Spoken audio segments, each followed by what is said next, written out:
evening. You are tuned to KGVM Bozeman. We're Gallatin Valley Community Radio, 95.9 on your FM radio dial and kgvm.org on the interwebs. It's time tonight for the local musician spotlight. And we would like to thank our underwriter here, Bozeman Arts Live, for sponsoring this program. And Bozeman Arts Live is a digital platform, and they provide production support, audio and video production, marketing, and a platform for artists and art groups. They're working to keep it live, and they are art for this moment. And they are excited to be collaborating with Montana Shakespeare in the Parks to host the 19th annual Elise event, named for Elise Donahue, a patron of the arts here in the Gallatin Valley. And this year's event features a performance of Shakespeare in the School's production of Much Ado About Nothing. They'll be followed up with a lively Q&A and discussion with the cast, the artistic director and staff, plus a dinner and partially hosted bar. That event starts Saturday, November 6th at the Black Box Theater at 6 p.m., and Bozeman Arts Live will be live streaming it from their website starting at 6:30 p.m. You can find more information at bozemanarts-live.com. And now we're ready to take off with Dean Wakerlin.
piano's got a little bit of sustain to it.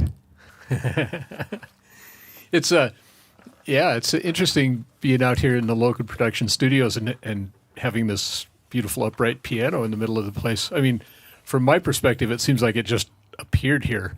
I'm sure it was different for you people that had to actually haul it in, but I'm a slacker and I just showed up today and there it was. So I was impressed with Pat's back strength. He said he loaded a lot of heavy things, and turns out he did because he could lift his half of it by himself, which was very surprising. But yeah, we just had a trailer ramp and an edge of a doorway to get over. So not too bad. But it is thick and heavy. I mean, yeah, it looks like it was not built out of plywood or anything. Yep. So, listening to you, it doesn't sound like you just started playing piano last year or anything. How long have you been doing this? I put in probably 6-7 years when I was a kid, between like 4 and 11-ish. And then I stopped playing for 14, 15 years. And then in my mid-20s, I started playing again. Nice. When you stopped playing it, did you switch to different musical instruments or just kind of switched off of music for a while? Yeah, I played guitar. Learned how to play guitar and did that for a long time. And yeah, learned other stuff, drums. And yeah. The lure of rock, the lure of the evil rock music. Oh, I mean, Motley Crue, Def Leppard, Poison. I mean, they were all heavy influences. Whatever my older brother was listening to was, that's what was going on in the boombox when we were playing TurboGrafx 16 Altered Beast, on the home video game systems. But yeah, it was Poison and not some contemporary classical piano. Yeah, I mean there was a lot of influences over the years, of course, but yeah, I mean I've always gravitated towards music in whatever form, so I've been really blessed to have the passion and enthusiasm to chip away, thousands of hours of playing. Yeah. Time, so that piece that you played to start with was a composition of yours. Yep. Nice. Yep. Just kind of built on itself over the years, and I think it's pretty much done at that point. Yeah. So, but yeah, I mean, I hear all kinds of full band stuff. So that's kind of the point I'm getting to, is having a full band playing these tunes, like a Medeski, Barton and Wood, or like a Bad Plus, or that kind of thing, where it's kind of odd time signatures and a lot of really fun stuff to listen to. Yeah. Yeah, that would be awesome. Yeah. So is there kind of a story behind the song that, like, how did it come to be? Does it just kind of assemble itself, or is there something that in particular that motivated it? I don't remember any particular events that were kind of catalysts for that one. There's a lot of, when I start on I'll hear a melody in my head and just sit down and hash it out, and then usually once I have a melody in my head and kind of a song going, then it'll, within the next few days, like another chunk will kind of build itself. We'll kind of hear another melody and say, oh, that's, that gets kind of attached to this. And I mean, that one is like 6 or 7 individual pieces that were kind of just blocked together. So. Yeah. I was kind of wondering that so did those pieces, did they kind of evolve independently and then you figured out how to put them together, or did they kind of flow one after the other?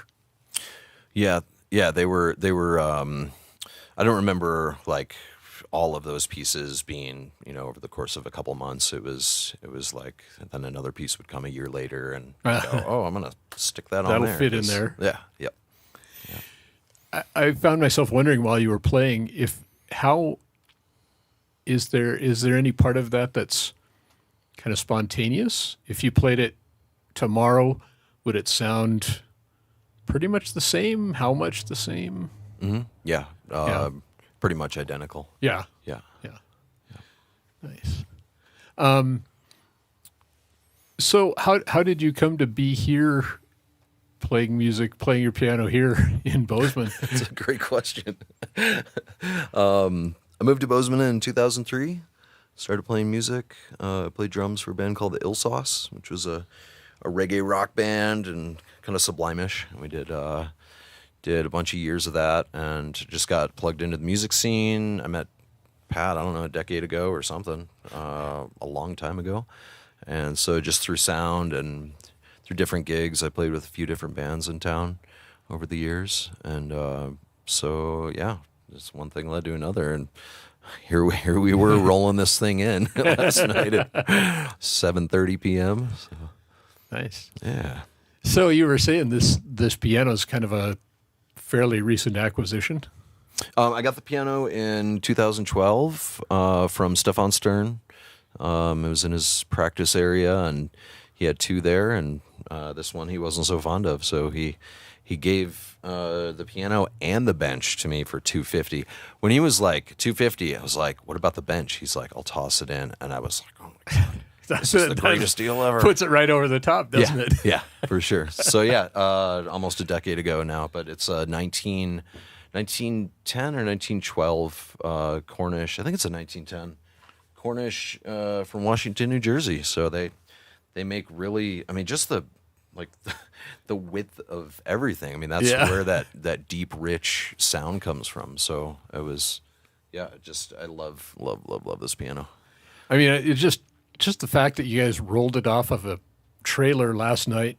It's, and here it is, and it sounds fantastic. And man, that's a tribute to the people at the Cornish Company. Yeah, they know what they're doing. Yeah, thanks Cornish Company. Man, no kidding. You make some banger pianos. Oh. Yeah. Well, I wonder if you want to maybe play another piece. Yeah, absolutely. Nice. Yeah. They don't have names yet. They will someday, probably.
Wow. That's the thing about not really knowing what I'm doing, is that when I get lost, it's like I have no idea what key to touch. It's like all the keys come after each other. Yeah. So, anyways, whoops. It was, man, it's fascinating to be able to, like, get lost in the music and then simultaneously geek out on the, just the mechanical wonder of that, the machine, you know, it's, It's fascinating just sitting there watching that, even on top of the music. Mm-hmm. If people are just tuning in, you're tuned to KGVM Bozeman, and this is the Local Musician Spotlight. We're here with Dean Wakerlin and his Cornish piano, and we're in Pat Loken's studio here. And if you are listening on the radio and you're wondering about this piano, you can tune in. You can go to YouTube and the Loken Productions channel, and you can check it out. And if you're not in a place where you can do that right now, don't worry. You could go to YouTube at any time after the fact, and you can find this. While you're there, if you hit the subscribe button, you'll find out about it, all of the great shows that Pat's going to put up in the future, and there'll be a lot of them. And he's got a lot of great content on there already. So I, do your ears a favor and go check out his YouTube channel. So, So I was kind of wondering, when you're writing these songs and or when you're playing them, is there a scene or anything kind of beyond just the melody that's in your head, or like do they come with visuals for me? Or? Well, yeah, maybe, or is there? Yeah, I guess visuals is the way I'm thinking of it. But is there something? Is it just the melody and kind of the pieces of the song, or is there something kind of a bigger story that's attached to in your head? It's more about a feeling for me, and chords and harmonies have such a I feel music so strongly that just having that ability to be able to shift emotions and kind of, I mean, it tells a story, right? It's like that's how I was feeling at the time. I don't know. I mean, it makes sense to me. Yeah. So when you're writing, do you think that does kind of influence the way that the song develops, the way the melody develops? It's kind of maybe following your feelings? Yeah. Oh yeah. For sure. I mean, and on a basic level, if I'm in a happy mood, I'll play a bunch of major stuff, and if I'm feeling sad, then it's minor. Yeah. Generally, but right. But yeah, it's it was interesting in that piece. Like some of the transitional pieces, like did seem to shift the mood. Yeah. And, yep. Yeah. I try to not make it too jarring. I try to make it like kind of smooth, but definitely a transition. Between keys and all that. Nice. Yeah. So you said some of these songs take a fair amount of time to like develop. Yeah. Or does one ever just like spontaneously appear mostly done? Yeah, definitely. Yeah, there's some that are pretty fast, and others take years, and it's And then, Here's a little off the wall question, but why not? Would you prefer that all of them were one way or the other? Would you rather they all came fast, or would you rather they all came like kind of developed over time, or is it having a mix of them a nice thing?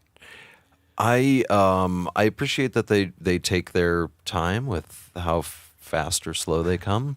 I mean, it also depends on like what I'm up to in life. If I'm if I'm doing a lot of work and I'm super busy doing a bunch of stuff, then I just won't play much. And but still, like I'll hear melodies and like put stuff down and take a voice memo of them, and to save to work on for later. But in the middle of February when I got a big bowl of soup in my stomach, and the wood fire's going, and it's there's some candles lit, I can play for hours. Yeah, definitely. That's the time to go dig out the memos and get to work. Huh? Yep. Nice. Absolutely. Yeah, it's I find myself trying to be aware of the fact that I think a lot of us have this idea that everybody kind of perceives things the same way we do. Mm-hmm. And so, when I'm listening to music and especially instrumental music and kind of thinking about like how it makes me feel, or does it make me kind of visualize something, or maybe not quite visualize, but maybe, have certain feelings and stuff. Mm-hmm. Just kind of wondering if that's a shared experience, or if everybody kind of comes into it with their own, does everybody get their own thing out of it? And I'm sure everybody does to some extent, mm-hmm. but I think it's an interesting thing to kind of ponder a little bit, how different it is. And I know when I've talked to people that write songs with lyrics, mm-hmm. even, they'll say that they write this song and then they play it and somebody will come and talk to them about it and perceived it and experienced it in a significantly different way. Even though, I think we tend to think that words are pretty fixed and, have a pretty well understood meaning, but it turns out when you string them together, yeah, maybe they don't really. And I think with instrumental music, it's probably even more the case that it's a lot more is left up as an exercise to the listener to kind of connect the dots and decide what it means to them. Yeah, absolutely. That's So you said you've kind of been developing some of these songs and they're getting to the place where you're kind of feel like maybe they're ready to get some people working on them. Are you thinking about recording them? Yeah. Yeah. Yep. Nice. Definitely. Have you recorded any previously? Mm-mm. No. Not yet. Yeah. Yeah.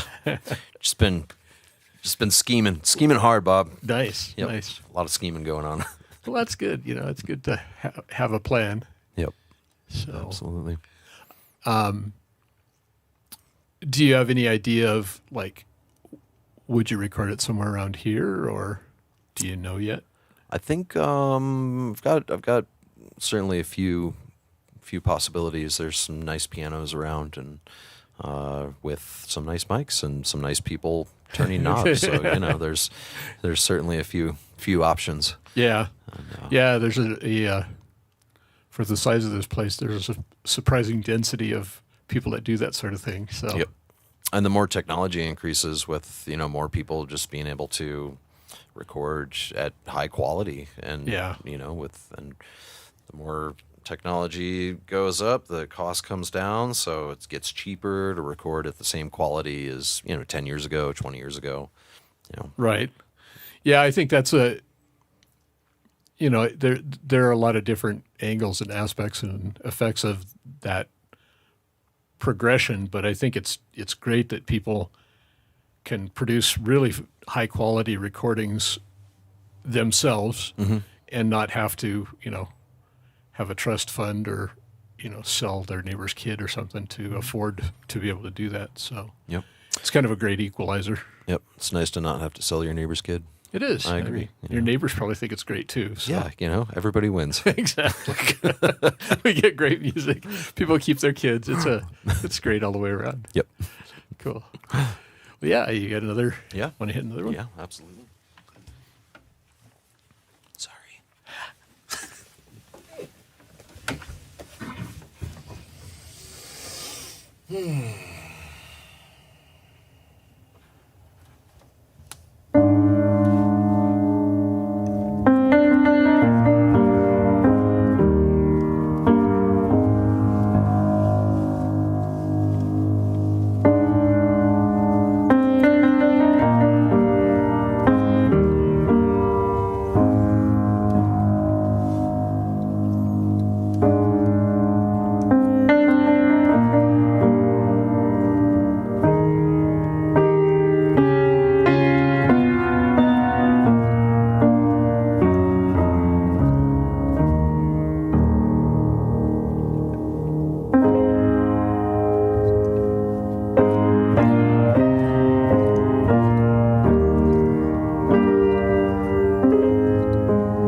So when you said you're kind of starting to hear maybe instrumentation, other people, are you thinking kind of a drums and bass like a Bad Plus or Medeski Martin Wood or any other instrumentation?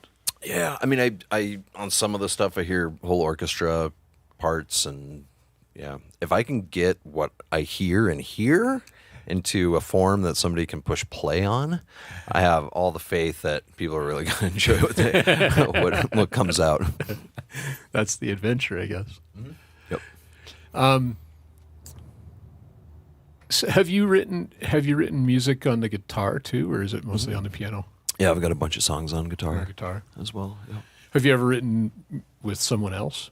Yeah. Yep. That guy that I played in that band Illsauce with, we did a bunch of co-writing stuff. And Yeah. there was a bunch of dual harmony stuff, and for years we played together, just two acoustics, and we lived up in Big Sky in 2000, 2001, and played at the Black Bear back when it existed. I think it's gone now, but it's up on the Black Bear Bar and Grill. Nice. Oh God. But yeah, we did it. We did a bunch of stuff. So yeah, I'm definitely I played a bunch of duo guitar stuff too. Yeah. Cool.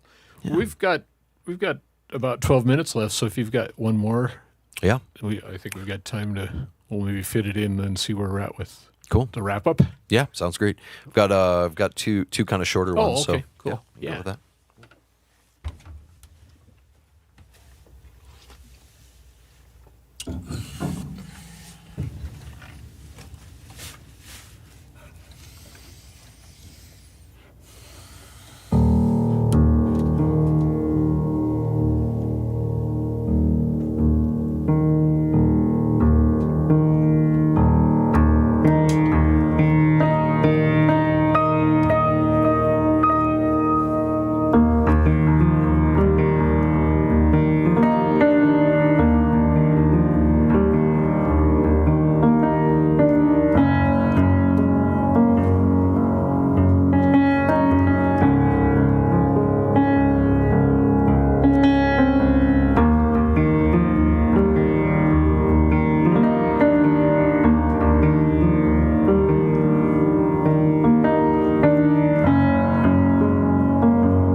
Yeah, we were kind of talking before the show about how the piano in particular seems to be such an expressive musical instrument, and I don't know if it's because of that, but it seems like songs like that are feel very personal to me. Mm-hmm. So thanks for sharing them. Yeah, absolutely. Thank you for having me in. Yeah, I was wondering, talking about maybe getting people together and working some of these up with a group of people. Would you try to maybe play them out before you recorded them, or do you think you'd record and then maybe see about? Yeah, I mean, it's always, recording songs that have kind of been road tested is certainly, they have a little bit more cohesiveness and tightness to them. So, I mean, step one is just like call the drummer. Yeah. Hey, Joe, what are you doing? Let's play. But yeah. I mean, in Bozeman, that's kind of a tricky business because it seems like every drummer's in 18 different bands. So yeah, kind of got to get on the schedule. Yeah, definitely. Gotta slot it in, make it lucrative in some way. You know?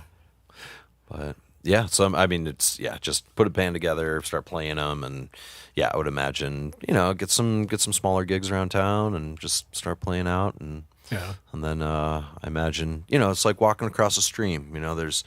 There's 100 rocks I'm gonna eventually step on somewhere, but I don't know which one's next until I'm at the previous one. Right. So it's just like whichever. Yeah, it's a trail. It's a a meandering trail, oh boy, is it, Bob. Not a straight path. Yeah. Yep. Absolutely. Thank God for that. Really, it'd get pretty boring if everything was just straight paths. Yeah. Life can only be understood backward, but must be lived forward. Man, that's a great line. Yeah. That helps. yeah, that's pretty good. Well, yeah, I'm looking forward to hearing how the music evolves. Really like those songs, and I think it'll be interesting to see how they flesh out as you manage to extract them. Yeah. So that must be a kind of a fun process. Yeah. Maybe it's a really frustrating process if it's hard to get what you're hearing in here out. But it's more of like a what's that word where you do things that like where you get up early and you go and run and you're like committed to it's determination. Yeah, that wasn't the word I was thinking of, but that'll do. Yeah, make it happen. Yeah, but absolutely. Nice. Yeah. Well, yeah, thank you. You've been listening to Dean Wakerlin, and this is the Local Musician Spotlight. And we'll be back again next week. And thanks, as always, to Pat Loken for, doing everything, all the work. Thank you, Pat. So I can come in here and just listen to great music. Thank you, Bob. And we'll have, I think next week we've got One Leaf Clover coming up. And we're going to start an hour late. I think we're broadcasting a candidate forum for your city commission and ballot issues, I think next Wednesday and Thursday. So, ballots are coming out. Find out what's coming and make an informed decision. And then you can listen to One Leaf Clover.